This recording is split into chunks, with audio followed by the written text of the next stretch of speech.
masing-masing. Berdoa dimulai. Berdoa selesai. Baik, pada pertemuan hari ini, pertemuan ketiga ya, kita akan membahas tentang cara bertindak ekonomis, skala prioritas, dan literasi keuangan. Sebelum kita masuk dalam materi, Ibu ingin mengabsen kalian dulu.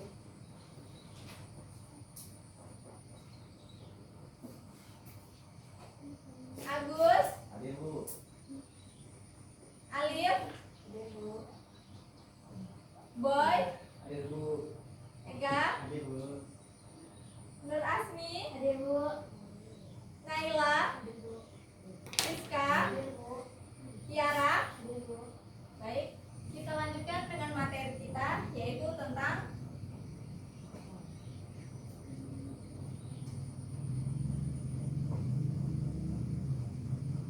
cara bertindak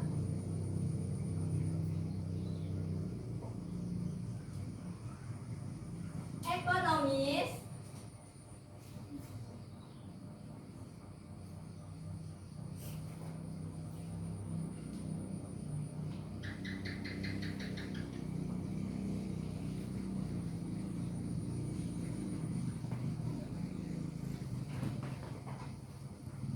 dengan skala prioritas dan literasi keuangan.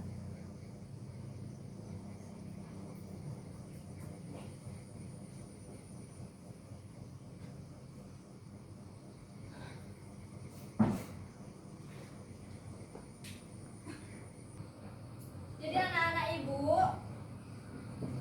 ada yang tahu tentang bertindak ekonomis itu apa? Saya Bu, Apa? Amel? tindakan ekonomis adalah usaha yang dilakukan manusia demi memenuhi kebutuhannya. Nah, tindakan ekonomis adalah usaha kita yang dilakukan untuk memenuhi kebutuhan kita. Oke, bagus Amel. Tujuan pembelajaran pada hari ini yaitu kita dapat memahami konsep dasar tindakan ekonomis. Terus kita dapat menganalisis pentingnya skala prioritas, menerapkan prinsip literasi keuangan dalam kehidupan sehari-hari, dan mengidentifikasi manfaat bertindak ekonomis untuk kesejahteraan finansial. Yang disebutkan Amel tadi ya, apa itu bertindak ekonomis? Bertindak ekonomis adalah usaha yang dilakukan manusia demi memenuhi kebutuhannya. Usaha ini dilakukan dengan mempertimbangkan prinsip ekonomi untuk mencapai kesejahteraan. Hal ini melibatkan pilihan-pilihan menguntungkan dan pertimbangan keuntungan serta kerugian.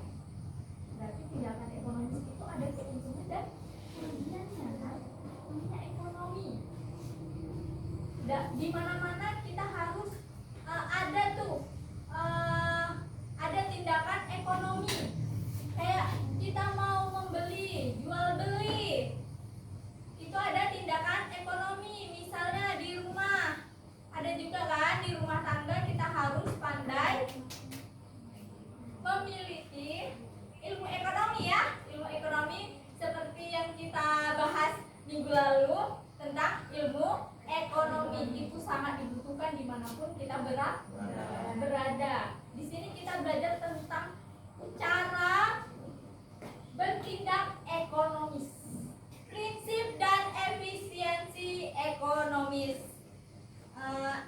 Ekonomi mempelajari bagaimana manusia mengalokasikan sumber daya yang terbatas untuk memenuhi kebutuhan yang tak terbatas. Karena kebutuhan kita kan tidak terbatas ya. Sementara kita harus memenuhi semua kebutuhan tersebut. Tindakan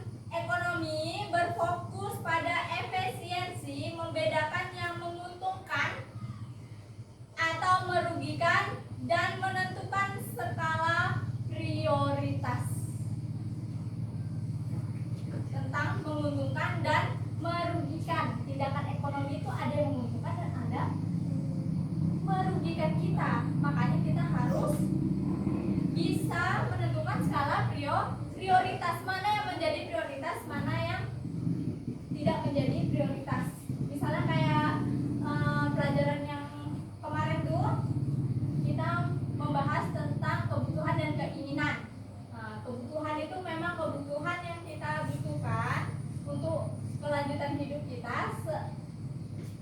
Sementara keinginan tuh tidak menjadi kebutuhan yang harus kita penuhi.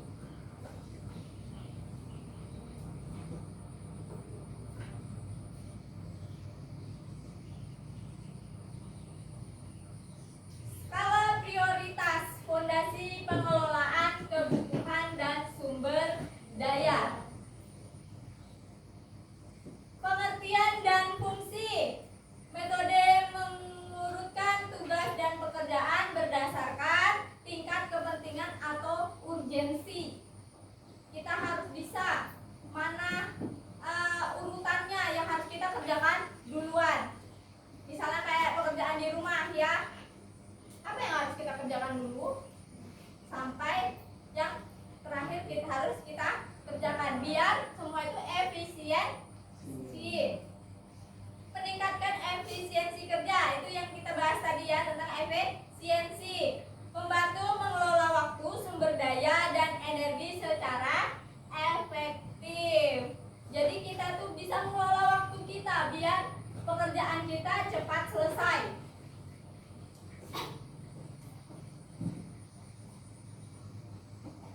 Lalu ada yang kedua, ini tentang kebutuhan atau keinginan. Membedakan prioritas berdasarkan nilai dampak terhadap tujuan jangka panjang. Setiap pilihan berimplikasi pada biaya peluang, yaitu apa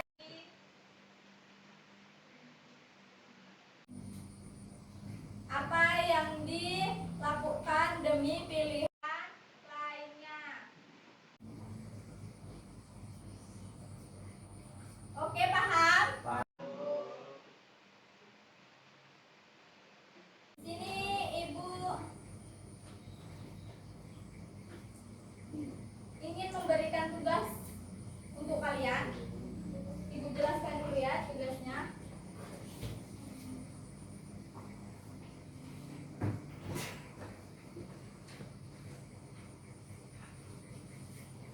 Di sini ada lembar kerja untuk kalian tentang pengelolaan keuangan efektif.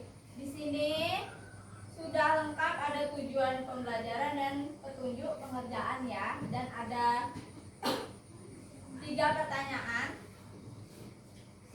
yang harus kalian jawab di masing-masing tempatnya. Dimengerti?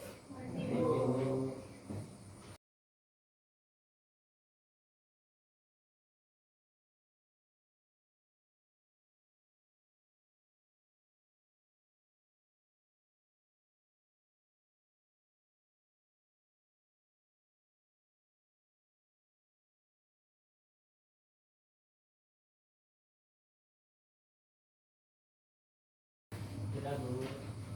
Sudah selesai? Sudah, Bu. Oke, Ibu ingin salah satu dari kalian bisa maju ke depan untuk membacakan hasil jawaban dari kalian.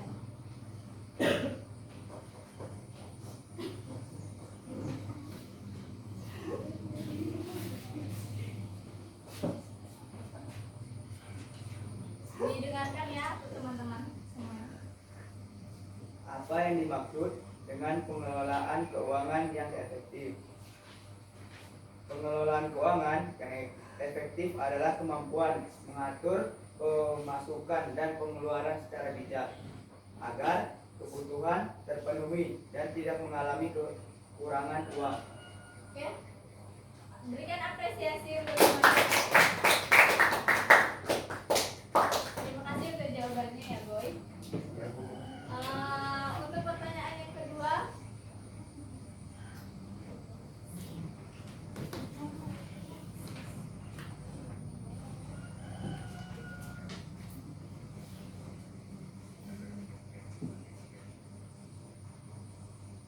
Apa masalah yang dialami Andi? Tidak bisa membedakan kebutuhan dan keinginan.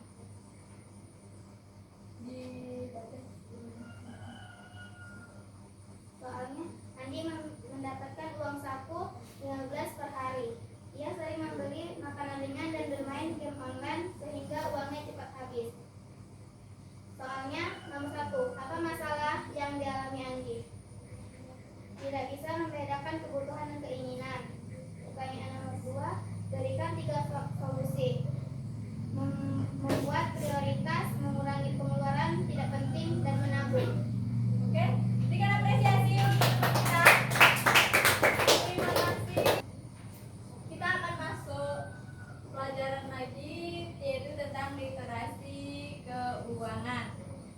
Kalau tadi kita membahas tentang tindakan ekonomis kan, sekarang kita masuk tentang literasi keuangan. Menurut OJK 2017, literasi keuangan adalah pengetahuan, keterampilan, dan keyakinan dalam mengambil keputusan pengelolaan keuangan pribadi secara efektif. Ini merupakan kemampuan memahami dan mengelola berbagai aspek keuangan termasuk pendapatan, pengeluaran, tabungan, dan investasi. Komponen utama dari literasi keuangan yaitu pengetahuan keuangan, keterampilan pengelolaan, keyakinan finansial, pengambilan keputusan. Manfaat literasi keuangan yaitu fondasi kuat keuangan, kesadaran layanan digital, perencanaan dana optimal, kesiapan masa pensiun. Tantangan peningkatan literasi yaitu indeks literasi keuangan Indonesia. Masih ada ruang besar untuk peningkatan kesadaran dan kemampuan masyarakat. Oke, sampai sini ada yang dipertanyakan? Tidak ada, sudah jelas semuanya. Untuk pertemuan kali ini sampai di sini dulu dan kita akan bertemu di pertemuan selanjutnya. Terima kasih untuk hari ini, terima kasih untuk semangatnya. Untuk menutup pertemuan hari ini, sebelumnya Ibu akan menyampaikan kesimpulan dari materi hari ini, yaitu sinergi prioritas dan literasi, memadukan penentuan prioritas keuangan dengan pemahaman literasi untuk mengambil keputusan yang tepat. Dampak jangka panjang setiap tindakan finansial hari ini membentuk masa depan. Rencanakan investasi dan tabungan untuk keberlanjutan. Langkah progresifnya terus belajar beradaptasi dan mengimplementasikan strategi keuangan personal yang efektif, mulai dari kebiasaan kecil. Apa tuh biasanya? Seperti menabung, ya, bisa memilih antara kebutuhan dan keinginan. Itulah kesimpulan pada hari ini. Nah, sebelum kita tutup pembelajaran ini, kita berdoa bersama yang akan dipimpin oleh Agus. Sebelum pulang, marilah kita membaca doa menurut agama dan kepercayaan masing-masing. Berdoa dimulai. Berdoa selesai.